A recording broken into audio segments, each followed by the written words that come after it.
Your husband, Sam Llewellyn, has also written a lot of children's fiction. Do you feed off each other, or do you find a certain competition? I was wondering who's going to ask you that question. The answer is no. There's no competition between us because we write essentially different genres. I have never written a fantasy book in my life, and I don't think I ever will do. And Sam's Well Between the Worlds is pure, wonderful fantasy. I write fiction and non-fiction. Sam doesn't write non-fiction. So there's no... We edit each other's texts from time to time. And it's nice to have another writer at the other end of the shed, because it's quite a lonely business. But it's a complementary relationship. Do you think you'll ever make the transition to another genre? I write about 12 different genres, so probably the only transition I won't make is into fantasy. Science fiction I don't write. And I don't write stories that have an arch tone. So other than that, I write just about everything. Do you try to put across any particular or important themes in your writing? I think with the natural history books, one's trying to put across wonder and curiosity. When I was younger, my favourite books were encyclopedias. It doesn't really matter if the information is right or wrong, it's just the wonder of it all. And for the stories, it's always got to be emotionally grounded, even if they're completely sort of wacky and silly. The characters have to be real, as if they were characters in novels, which I also write as well. How do you go about the research for your work? With the natural history books, and indeed the history books, the research takes a lot of time. The books I'm talking about today are Edwardian thrillers.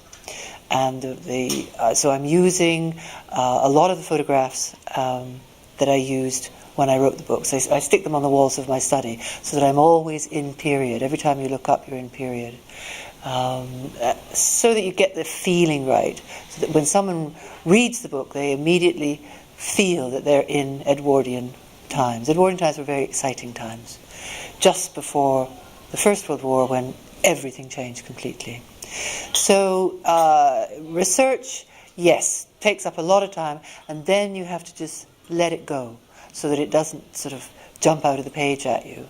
That's the skill, if you want, to lose the research, so that the atmosphere just sort of is in the room without one identifying the smell, if you see what I mean. What do you think has been your favourite piece of work or genre? The first non-fiction book I wrote was Think of an Eel. Odd subject, hit a chord. Eels have a very mysterious life cycle. Bizarre, wonderful. I also wrote a sort of semi-autobiographical novel. I was brought up in Quebec, in a log cabin by a river. And that was fun to write, first person. So it's the good thing about doing such a widespread of books is that I am learning all the time.